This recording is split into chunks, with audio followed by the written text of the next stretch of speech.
మద్దతు ప్రకటించకుండా ఉంటేనే మంచిదని నేను అనుకుంటున్నాను. అది నా వ్యక్తిగతమైనటువంటి అభిప్రాయం. Okay okay right. Vijay Kumar గారు నా ఆడియో క్లియర్ గా ఉందా? క్లియర్ గా ఉంది సార్, క్లియర్ ఉంది.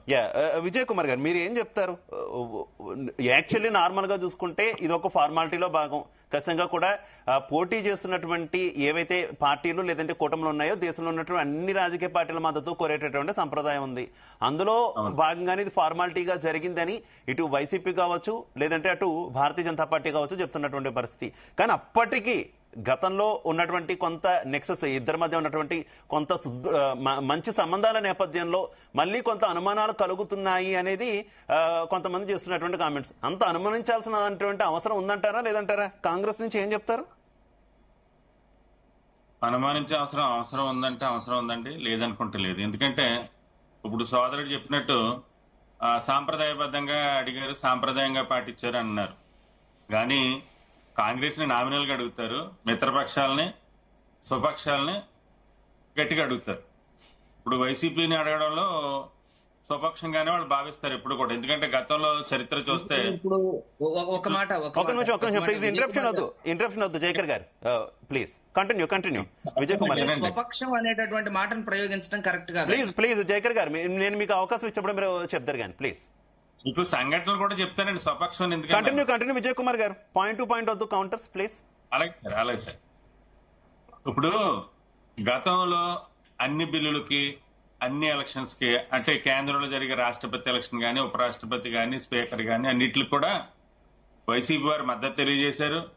అడక్క ముందే వెళ్ళి మన విజయసాయి రెడ్డి గారు ప్రతినిధిగా ఉండేవారు కూడా ఆయన ముందుగానే వెళ్ళి కలిసేవారు. అందరికీ తెలిసిన విషయం రాష్ట్రం మొత్తం. తర్వాత మొన్నటికి మొన్న రాహుల్ గాంధీ విషయంలో చంద్రబాబు నాయుడుకి రాహుల్ గాంధీకి హాట్ లైన్ ఉందన్నారు. ఇప్పుడు ఏ హాట్ లైన్ ఉందండి? ఏ హాట్ లైన్ లో మాట్లాడతారు ఇప్పుడు వైసీపీ వారు జగన్ గారితో? కనుక ఎదుటివారి మీద బురద జల్లేటప్పుడు మన మీద కూడా బురద పడుతుందని ఆలోచించాలి. తర్వాత కాంగ్రెస్ అడిగారు అంటున్నారు, అది సాంప్రదాయం. కాంగ్రెస్ నేను ఎంపీలు అందరూ కూర్చున్నారు. ఒక క్యాండిడేట్ ని వేళ మేబీ అదే తమిళనాడు నుంచి తిరుచి శివ గారిని నిలబెట్టదు. అవి అందరూ కూడా ఈ రోజు పేపర్లో వచ్చింది, తర్వాత తెలుస్తుంది కూడా. వాళ్ళు సాంప్రదాయంగా అడిగిన, నేను ఇందాక అన్నదాని ప్రకారం స్వపక్షానికి కంపల్సరీగా వాళ్ళు ఒక లెక్కలు వేసుకున్నారు. ఎన్నున్నా సరే ముందుకెళ్తారు కదా. అదే జగన్ గారి ధీమా కూడా. నాకు మోడీ గారు నా గురువు గారు, ఆ గురువు గారు కాబట్టే మన రాజశేఖర రెడ్డి గారి గురువు అయిన రాజీవ్ గాంధీ గారి బిడ్డకి కాకుండా, బిడ్డను విమర్శించి బిడ్డకి సపోర్ట్ చేయకుండా మోడీ గారికి తన గురువు గారు ఏ రకంగా సపోర్ట్ చేస్తారు? విజయ్ కుమార్ గారు ఏ రకంగా సపోర్ట్ చేస్తారు? అసలు విభేదించిందే మీ అధిష్టానంతో కదా. మీ అధిష్టానంతో విభేదించి పార్టీ పెట్టుకున్న వాళ్ళు మళ్ళీ మీకు ఏ రకంగా సపోర్ట్ చేస్తారని ఎక్స్పెక్ట్ చేస్తున్నారు? మరి రాహుల్ గాంధీ ఎలా సపోర్ట్ చేస్తారని అన్నారండి ఈయన. అది కూడా తప్పే కదా.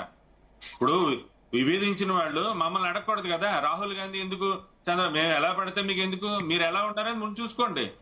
ఒక వేలు మన వైపు చూపెడుతున్నాడు, 3 వేలు ఎదుటో వైపు మా వైపు చూపెడుతున్నాడు, చూపించుకోవాలి కదా. అదే నేను చెప్తున్నాను. రాహుల్ గాంధీ గారిని అడిగే ముందు మీరు మాకేం చేశారు? మేము మీకు చాలా చేశాం. మేము మీకు చేశామంటే ఏ విధంగా చేశాం అనేది మీకు తెలుసు.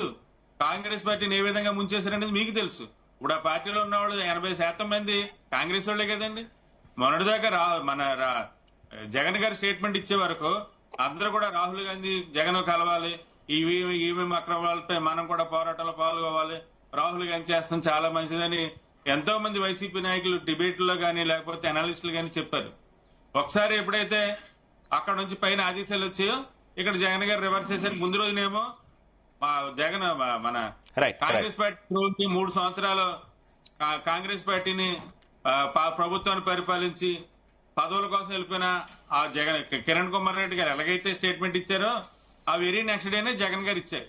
ఇక్కడ అందరూ అన్ని పక్షం మీకు okay got your point. Me point అర్థమైంది విజయ్ కుమార్ గారు. రైట్. మనకి ఈ రోజు డబుల్ వైసీపీ వెర్షన్ ఉంది. మనతో పాటు రేగల్ లక్ష్మణరావు గారు కూడా ఉన్నారు.